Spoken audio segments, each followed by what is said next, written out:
على الجسد والروح توبة النصوح توبة النصوح توبة النصوح الحصول على المنافع والرزق والرزق على الإحسان وقضاء جميع الأمور الدين والدنيا الأخروية تيسير جميع أمور مرادات الدين والدنيا الأخروية شفاء من كل داء وسقم ورضا ودين لسان وعلى عسين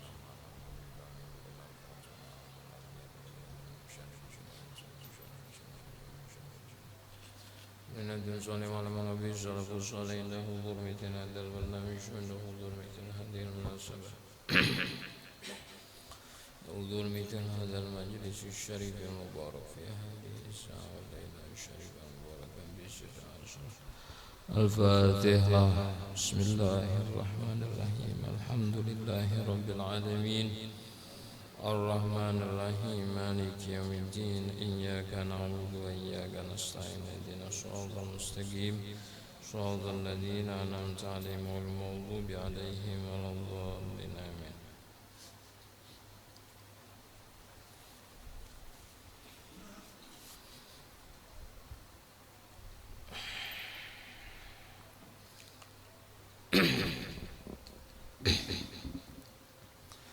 Assalamualaikum warahmatullahi wabarakatuh. Bismillah walhamdulillah wassalatu wassalamu ala rasulillah sayyidina wa maulana Muhammad ibni Abdillah wa ala alihi wa sahbihi wa man wala. Qulu subhanaka la ilma lana illa ma 'allamtana innaka antal alimul hakim. ولا حول ولا قوة إلا بالله العلي العظيم رب اشرح لي صدري ويسر لي أمري واحلل عقدة من لساني يفقهوا قولي وسدد لساني واهد قلبي بحق سيدنا محمد يستركم يا أهل الدرك ويا أهل الباطن ويا أهل النوبة ويا أهل النور نوينا التعلم والتعليم والتذكر والتذكير والنفع والانتفاع والإفادة والاستفادة والحث على التمسك بكتاب الله وسنة رسوله والدعاء إلى الهدى والدلالة على الخير ابتغاء وجه الله ومرضاته وقربه وثوابه سبحانه وتعالى ما بعد. Alhamdulillah, pada malam hari ini kembali kita bersama-sama dipertemukan dan dikumpulkan di majelis yang mulia ini dalam rangka rutinan kita mengistiqomahkan pengajian setengah bulan kita setiap malam Rabu. Karena berhubung kita masih di bulan Syawal, maka ulun menghaturkan minal aizin wal faizin minal aidin wal faizin kullu am wa antum bi khair. Semoga amal ibadah kita di bulan suci Ramadan tadi di samping ibadah kita di bulan Syawal diterima oleh Allah Subhanahu wa taala sebagai ibadah yang sempurna. Para hadirin hadirat rahimakumullah, sebelum kita melanjutkan kajian kita di dalam pembahasan kitab hadis Jibril, terlebih dahulu sebagai muqaddimah atau pendahuluan, ada baiknya kita sedikit mengupas tentang beberapa keadaan atau fenomena kita saat ini sebagai bahan evaluasi termasuk introspeksi, bahwa ternyata kondisi keadaan zaman atau masa kita saat ini memang apa yang disabdakan oleh Nabi itu telah menjadi kenyataan. Mungkin sebahagian besar, meskipun tidak semua, ada seberataan, tapi sebahagian besar apa yang telah disabdakan oleh Nabi itu menjadi kenyataan dan realita kita saat ini. Khususnya miskinnya moral saat ini. Kalau miskin harta, miskin dunia itu tidak tentu menyebabkan orang itu miskin moral. Tapi bila sudah miskin moral, miskin akhlak, meskipun orang itu kaya raya, maka tidak menutup kemungkinan karena miskin moral dan miskin akhlak ini menyebabkan inya rakus, bahkan lebih miskin dari orang miskin yang kita kenal. Nah, kemerosotan moral saat ini, keadaan fenomena saat ini, itu tidak lepas dipicu atau disebabkan oleh beberapa keadaan, di antaranya media sosial. Jadi media sosial ini saat ini sangat memberi pengaruh terhadap kerusakan. Kontribusi media sosial terhadap kerusakan saat ini sangat dominan, sangat besar. Meskipun sebahagian media sosial pun berkontribusi atas kebaikan, tapi faktanya kebanyakan media sosial sangat berkontribusi, sangat banyak menjadi sebab miskinnya dan rusaknya moral. Baru-baru ini beredar berita anak kecil di bawah umur melakukan perbuatan orang dewasa, yang semestinya perbuatan itu orang dewasa yang bahasanya dalam kata sopannya tuh suami istri lah. Ini dilakukan kekanakan di bawah umur. Wallahu alam di mana itu tempatnya, entah itu di wadah kita atau di luar sana. Terlepas itu di wadah kita kah atau di luar daripada wadah kita, tapi itu jelas sudah bahwa miskinnya moral itu nampak sudah saat ini. Pertanyaannya, apakah kekanakan di bawah umur itu kada diberikan pendidikan? Ulun kira pasti diberikan pendidikan. Apakah kekanakan yang di bawah umur itu kada bisi kuitan? Insyaallah pasti bisi kuitan. Tapi kok bisa sejauh itu perilakunya? Nah, ini kita kada kawa memandang dari satu sisi aja. Yang jelas media sosial saat ini sekali lagi sangat memberi pengaruh kepada kekanakan di bawah umur. Secara kada langsung media sosial itu mencuci otak kekanakan yang masih bersih, ibarat kertas tuh masih kada ada terkontaminasi dengan macam-macam, itu sangat dominan. Ternyata proyeknya Yahudi, dalam hal ini musuh-musuh Islam, yang sudah barang tentu di balik musuh Islam ini pasti yang sangat berperan adalah Zionis Yahudi. Itu telah berhasil merusak moral umat Islam khususnya. Mereka tidak pernah mengkhawatirkan jumlah mayoritas kita. Sementara keadaan mayoritas kita ini tidak lebih daripada buih yang terapung di atas air. Makanya kalau kita menyeleksi, meneliti ayat yang berbunyi walan tardo ankal yahudu walan nasara hatta tattabi'a millatahu. Walan tardo ankal yahudu walan nasara, tidak akan pernah, lan harfu nafyin wa nasbin wastiqbalin. Dalam kaidah nahwu, lan itu adalah huruf yang menyatakan ketiadaan. Lan, tidak. Dan jua ini huruf yang menafikan atau meniadakan masa akan datang. Tidak akan pernah, artinya tidak ada kemungkinan orang Yahudi dan Nasrani itu ridho terhadap kalian hatta tattabi'a millatahum, sehingga kalian mengikuti langkah dan jejak mereka. Ayat ini maknanya mereka itu tidak senang manakala orang Islam itu benar-benar menerapkan nilai-nilai murni Islam. Itu maknanya. Mereka tidak senang apabila orang Islam itu menjalankan sunnah yang benar.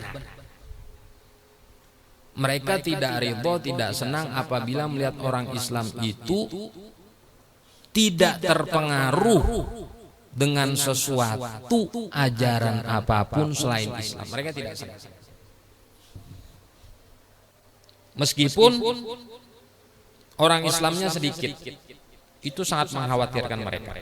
Sedikit orang Islamnya, tapi bujur-bujur mengamalkan nilai-nilai Islam, itu lebih mereka takuti dan mereka benci ketimbang mayoritas Islam tapi isinya nol. Nah, inilah yang disebutkan oleh Nabi SAW dalam satu hadis. Beliau menyebutkan yang lafaznya seperti ini: la tattabi'unna sunanal ladzina min qablikum shibran bi shibrin dira'an bi dira'in hatta law dakhalu fi juhri dhabbin lattaba'tumuhum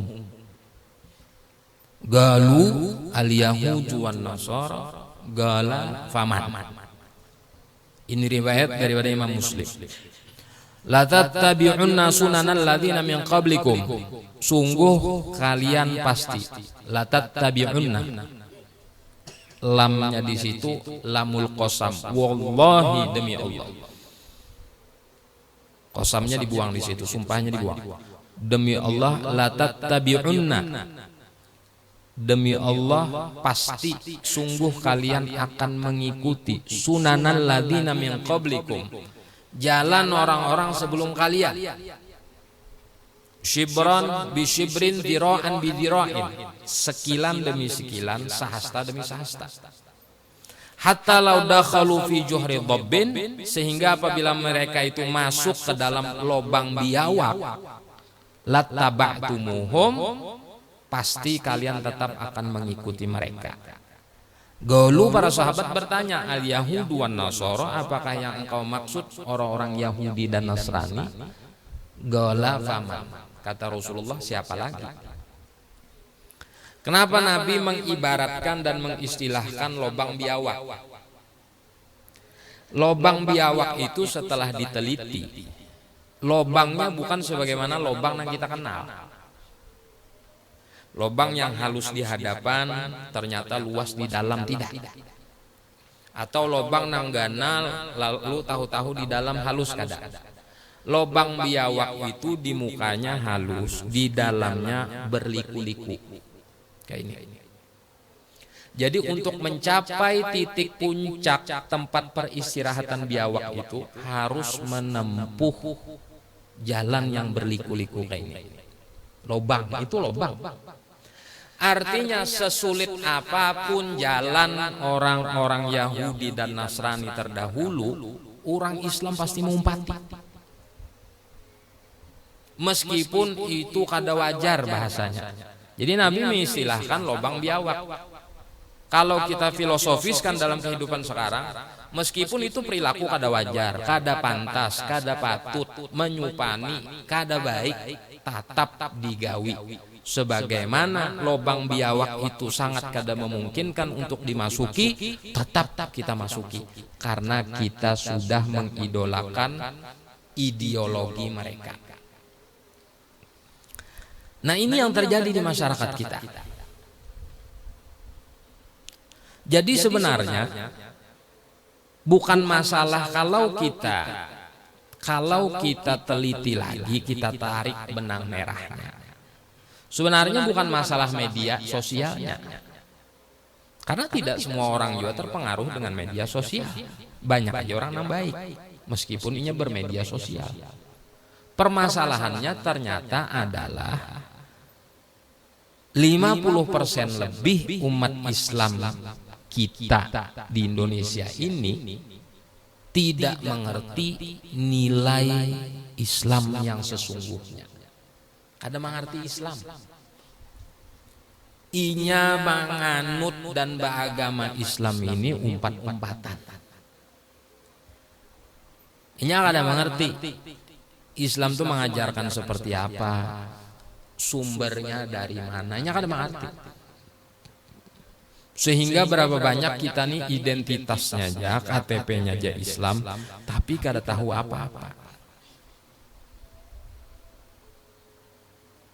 Jadi bila orang kada tahu apa-apa tuh sama dengannya bahasa kita kampung tuh bungul, bodoh. Orang bodoh ini gampang disesatkan tanpa harus modal besar. Cukup dengan media, orang bodoh ini nyaman disesatkan. Nah maka karena itulah kenapa media ini sangat berpengaruh saat ini terhadap keadaan umat Islam. Karena notabennya umat Islam saat ini, keadaannya umat Islam saat ini kering, sepi, dan kosong daripada nilai-nilai ilmu agama. Kita itihija nang realita. Berapa persen orang Islam tuh nang besubuh, sumbah yang subuh, itu berapa persen? Kada banyak. Berapa persen orang Islam tuh yang basubuhnya berjamaah? Makin kada banyak lagi. Ya dah. Sementara tolak ukur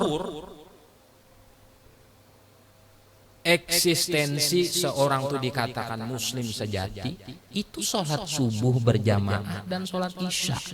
Itu tolak ukurnya. Apa kata Nabi SAW? Al-ahdu bainana wa bainal munafiq hudurul atamati, hudur subhi wal atamati, atau kama qala Nabi.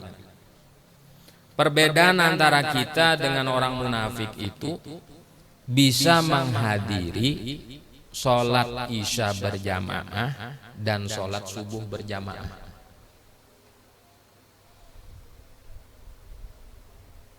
Ada riwayat menyebutkan syuhudul atamati wa subhi.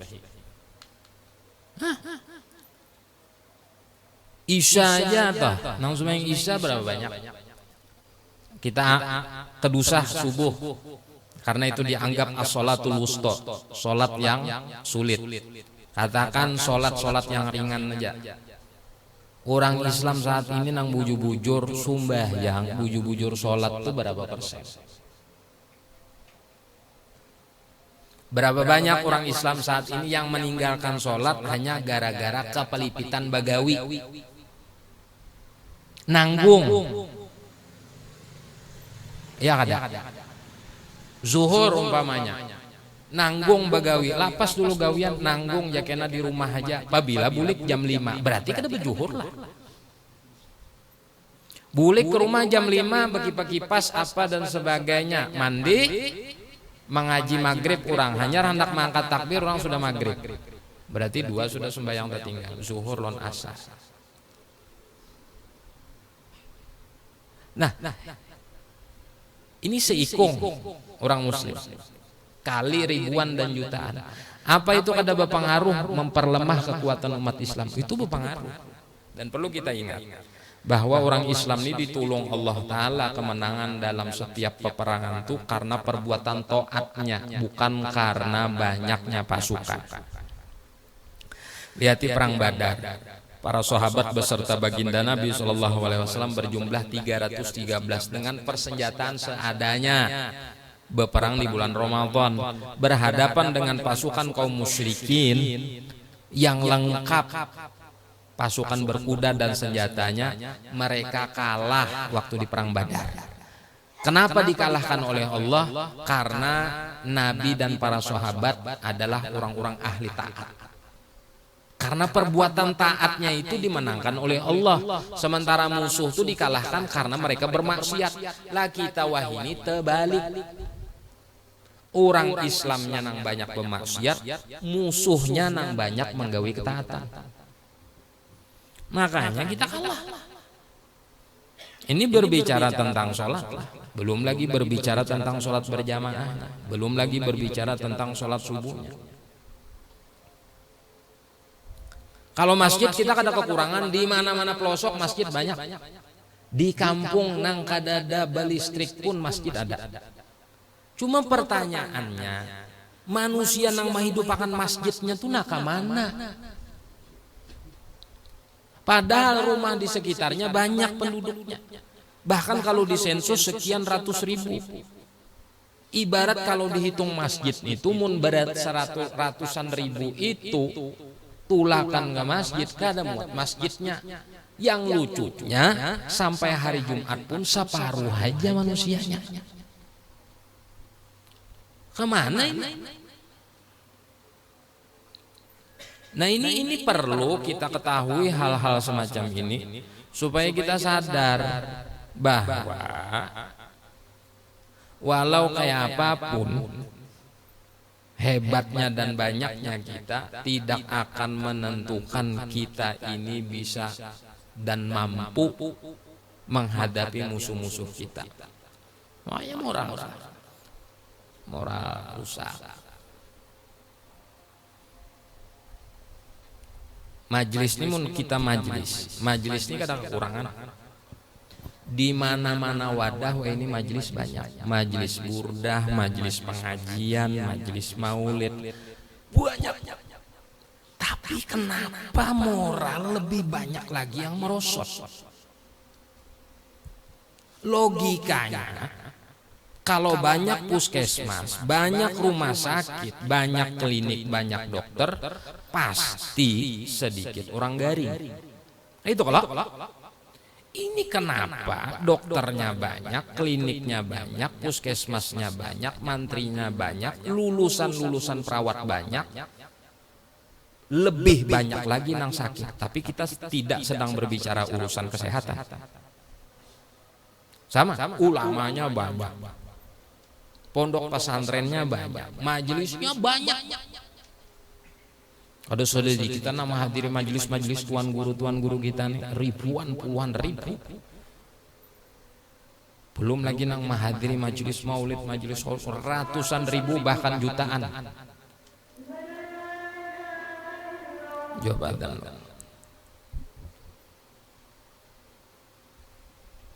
Mati kan? Ratusan ribu nah hadir. Tapi kenapa kerusakannya melebihi itu? Nah ini perlu kita cari kesalahannya ini di mana. Yang pasti lain kesalahan pondok pesantren. Yang jelas lain kesalahan majelis. Tapi kesalahan kita. Apa kesalahan kita? Poinnya satu aja. Kita kadang hendak mengaji. Itu masalahnya. Kalau orang dahulu, sesugih-sugih orang dahulu, sesibuk-sibuk orang dahulu itu mengaji.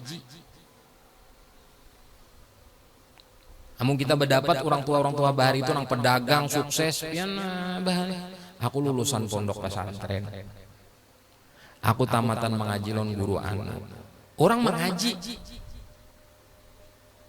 Profesi boleh bebas, tapi orangnya mengaji, punya dasar agama. Nah ini kita saat ini nang mengaji ini rata-rata orang pondok dan orang-orang kampungnya. Selebihnya ada lagi. Nang lebih kada mengaji ini lebih banyak ternyata. Kalau nang hadir di majelis 10.000 15.000, nang kada mengaji ini 50 ribuan manusianya. Jadi kayak apa? 15.000 nang berzikir la ilaha illallah, 50.000 nang bejingkrak minuman keras, kalah 15.000. Kita duduk nang saat ini di majelis ini bisa anggap aja nang hadir orangnya sekian ratus atau 1.000 lah misalnya. yang kada mengaji dan bermaksiat 10.000. Jadi sikung kita nih harus berhadapan non 10. Iya mun doa kita nih gobul. Mun kada kabul berhadapan pulang non 10 nambah maksiat, makin lagi tahenyek manusianya. Nah masalahnya di situ aja. Kita kada mau mengaji. Mengaji juga kita nih hadir juga di majelis, duduk juga di majelis, tapi salah ulang niatnya. Niatnya ulang nanti salah. Ada nang niat hadir di majelis itu karena rutinan. Rutinan. Bilanya malam ini hadir. Rutinan itu dengan niat bujur-bujur menuntut tuh berbeda. Orang tuh 10 tahun hadir di majelis, niatnya karena rutinan, karena kebiasaan. Dengan yang 10 tahun memang niat mengaji ilmu, itu berbeda. Kenapa dikatakan berbeda? Ya jelas dong. Orang nang mandi di sungai bercabur dengan niat kebiasaan mandi beisukan non kemarian, dengan orang nang bercabur di sungai dengan niat mandi wajib. Berbeda kan? Berbeda. Apa yang membedakan? Niatnya. Ada juga mengaji salah niat. Ada juga mengaji ke majelis atau mengaji ke tuan guru ini tadi karena umpatan atau barangnya. Nah jadi akhirnya waktu kita tuh banyak terbuang di situ. Ditambah lagi yang memperparah keadaan, orang alim kita nang Tuhan nang berpengaruh dan disupan ini banyak sudah bulikan alias meninggal. Ini lebih memperparah keadaan lagi sudah. Yang Tuhan-Tuhannya nang disupani, nang dimalui, nang jadi rujukan, nang samasa sidin masih hidup toh orang supan nak buat macam-macam.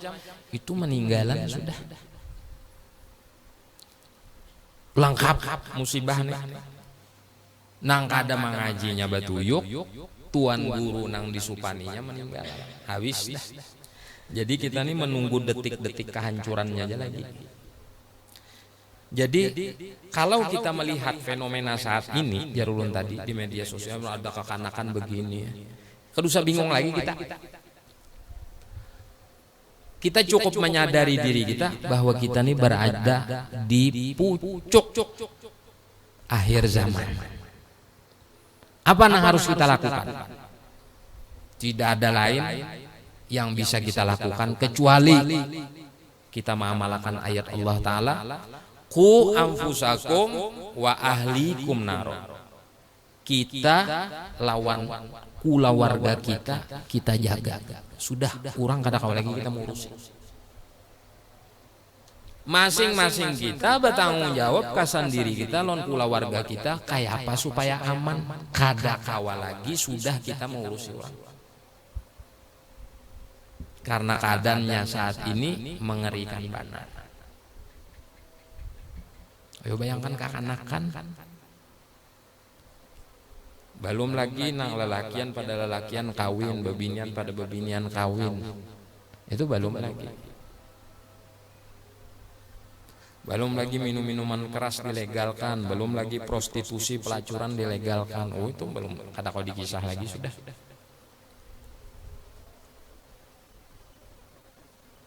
Dan wahini backing, pahamlah backing lana melindungi orang-orang yang bermaksiat itu jauh lebih kuat daripada kita.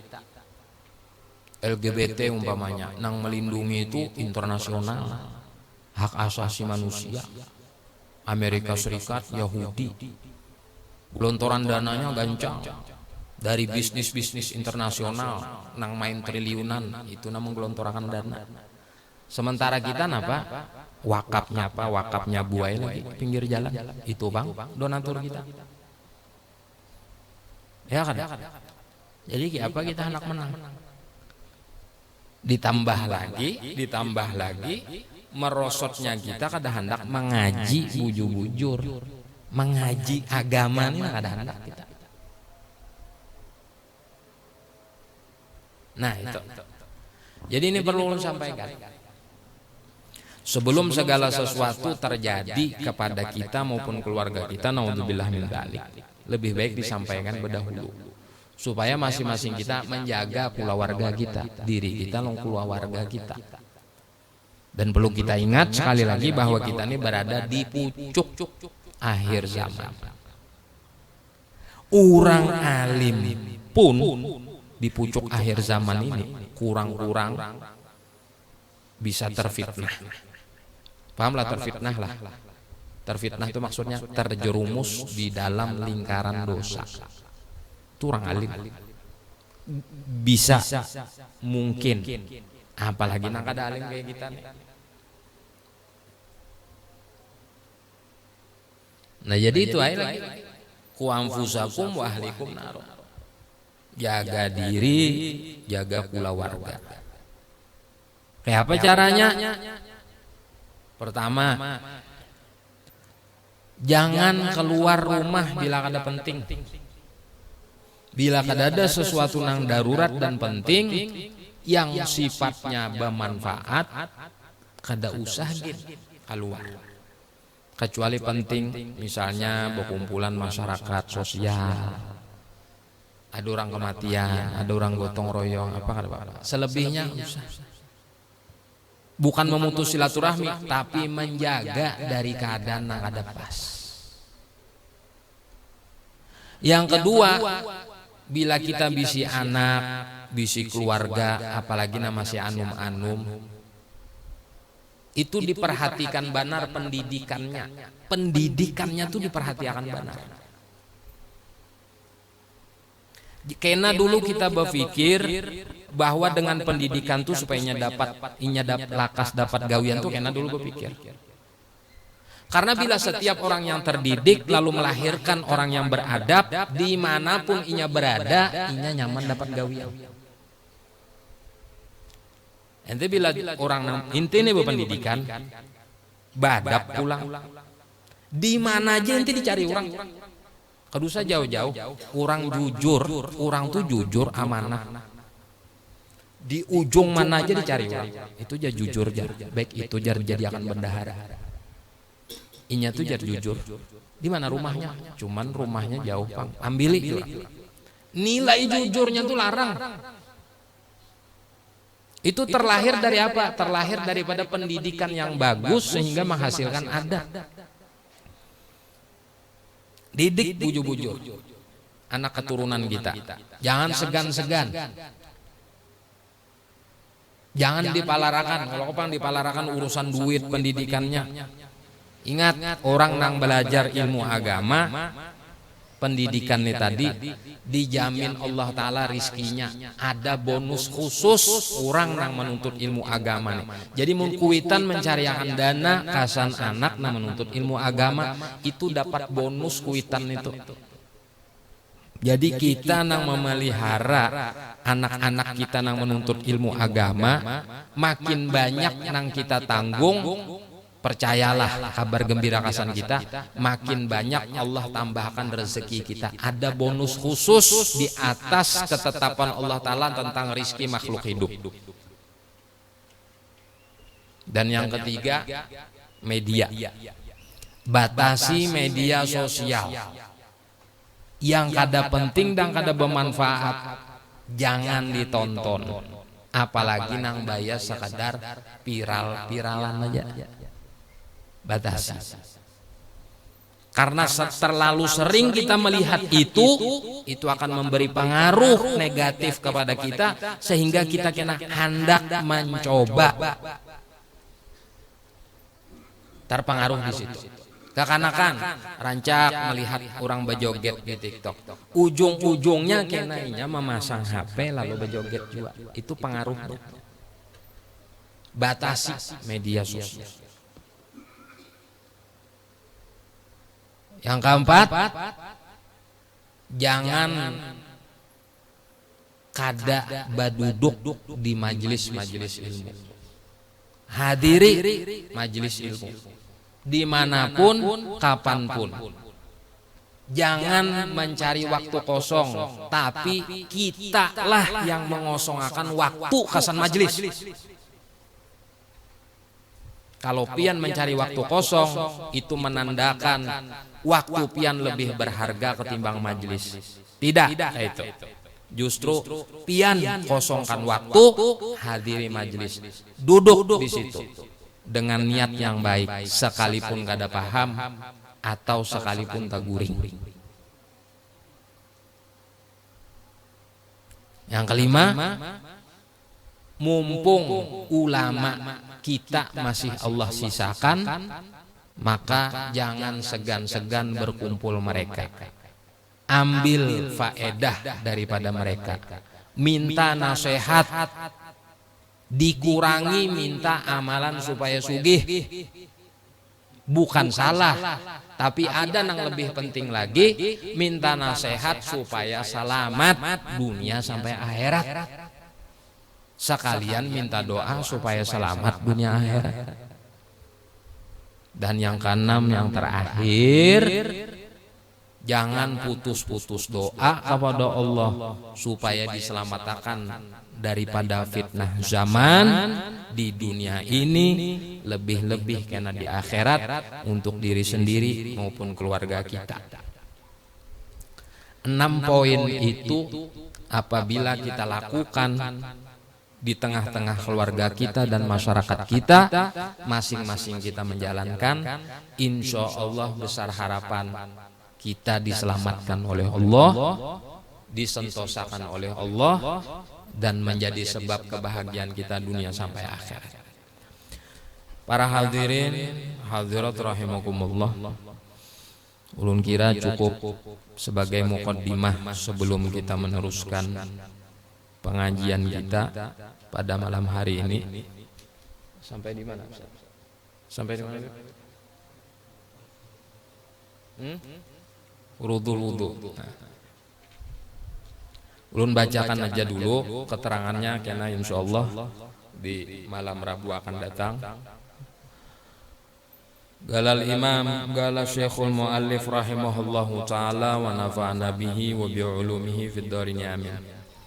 Wa furudul wudu'i sittatun arba'atun minha ma'khudatun minal Qur'anil Karim, wa hiya ghuslul wajhi wa ghuslul yadaini wa mashur ra'si wa ghuslur rijlaini. Qala Allah Ta'ala idza qumtum ilas salati faghsilu wujuhakum wa aydiyakum ilal marafiq wamsahu bi ru'usikum wa arjulakum ilal ka'bain. Suratul Maidah ayat 6. Wathnani ma'khudhani minal hadithi syarif wa huma an-niyatu wat tartib.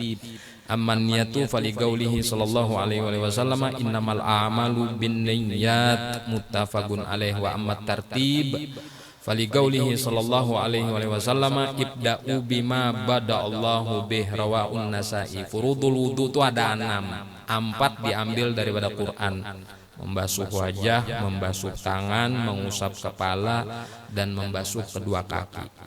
Kalau Allah Ta'ala, firman Allah Ta'ala. Jadi bilanya kita menyebut toh kalau Allah Ta'ala, jangan pakai a'udzubillah. Orang banyak keliru di situ. Kalau Allah Ta'ala artinya apa? Allah berfirman lah. Kalau ikan baca a'udzubillah, berarti Allah berfirman a'udzubillah lah. Berarti Allah berfirman a'udzubillah lah. Berarti Allah ini mengucap a'udzubillahi minasyaitonirrajim. Allah berlindung daripada syaitan. Artilah. Jadi bilanya ada perkataan qala Allah Ta'ala, Allah berfirman, langsung ucap ayatnya, kada perlu pakai a'udzubillah. Tapi bila ketika kita Al-Fatihah a'udzubillahi minasyaitonirrajim, nah itu kan Bapak.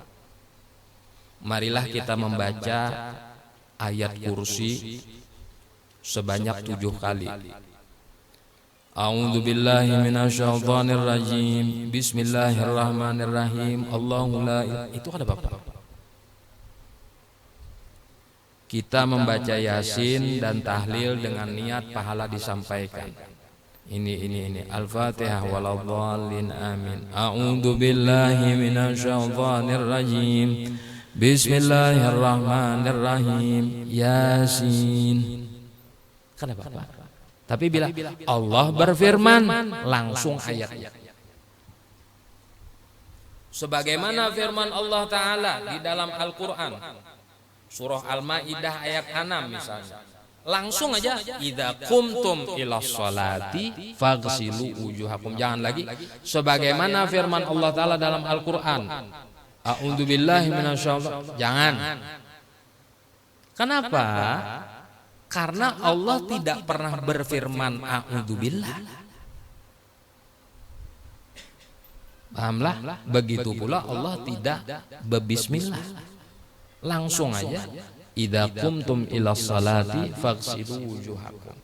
Sementara a'udzubillah dan bismillah itu kita. Wa idza qara'tum wa idza qara'tal Qur'an fasta'iz billah minasyaitonir rajim.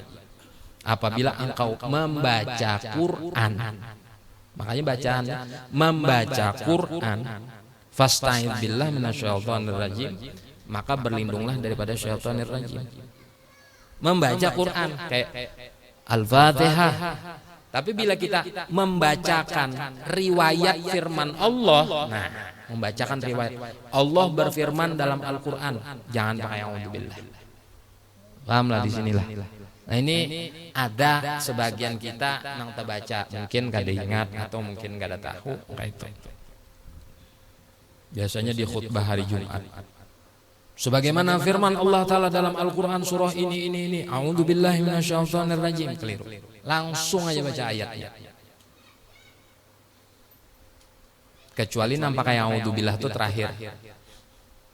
Demikianlah khutbah yang saya sampaikan. Semoga bermanfaat. Barakallahu li wa lakum fil Qur'anil azim. Misalnya inna ahsanal kalam kalamullahil malikil alam, atau alhamdulillah salatu wassalamu ala rasulillah sayyidina maulana Muhammad ibn Abdullah wa ala alihi washabbihi wa man wala, amma ba'du, fa usikum wa nafsi bitaqwallah. Wa idza quri'al Qur'an fastami'u lahu wa ansitu la'allakum turhamun. Hanyar a'udzubillahi minasyaitonir rajim, bismillahirrahmanirrahim, wal 'asri innal insana lafi khusr, dan seterusnya. Itu ada Bapak. Artilah. Nah, jadi ketika kita meriwayatkan firman Allah jangan pakai a'udzubillah. Tapi ketika kita membaca ayat Allah pakai a'udzubillah. Ini kan meriwayatkan. Riwayat tentang membasuh muha, kedua tangan, mengusap kepala, dan membasuh kaki itu diambil dari ayat Allah. Apa ayatnya? Allah berfirman, langsung baca ayatnya. Pahamlah? Tapi kalau kita tidak menyebutkan Allah berfirman, apa dalilnya di Al-Quran? Misalnya Allah itu esa, a'udzubillahi minasyaitonir rajim, kata Bapak. Tapi Allah berfirman, kalau Allah Ta'ala, Allah berfirman, langsung baca ayatnya. Tapi bila kita kadang menyebut Allah berfirman, langsung menyebut ayat saja, misalnya apa dalilnya Allah tu esa? Suratul Ikhlas, a'udzubillahi minasyaitonir rajim, bismillahirrahmanirrahim, qul huwallahu ahad, Allahus samad. Itu ada Bapak. Arti? Idza qumtum ila salati faghsilu wujuhakum wa aydiyakum ilal marafiq wamsahu bi ru'usikum wa arjulakum ilal ka'bayn. Wasnani ma'khudhani minal hadits syarif, dan dua diambil daripada hadis yang mulia. Kena keterangannya. Huma an-niyat wa tartib, yang pertama niat, yang kedua tartib. Amman niat itu hadis Nabi innamal a'malu binniyat, muttafaqun alaih, Bukhari dan Muslim meriwayatkan. Adapun tartib itu apa? Berurutan. Berurutan. Artinya habis satu, kedua, habis dua, ketiga itu berurutan namanya. Ini ada perbedaan antara berurutan dengan berturut-turutan. Berurutan itu satu, kedua, dua, ketiga, walaupun lambat. Satu sejam dulu berokok, dua bilah, hanyar dua, itu berurutan namanya. Tapi kalau berturut-turut, habis satu itu mukawal langsung kedua. Jangan ada jeda waktu, itu namanya berturut-turutan. Nah, tartib ini berurutan namanya. Habis niat ini, habis ini. Ada tertibnya. Fali qaulihi sallallahu alaihi wasallam ibda'u bima bada Allahu bih. Mulailah, ujar Nabi, sesuai yang apa Allah Ta'ala mulai. Allah memulai dengan apa? Dengan ini. Maka ini nang berdahulu. Sesudahnya hanya ini sesuai dengan apa yang didahului oleh Allah Subhanahu wa taala.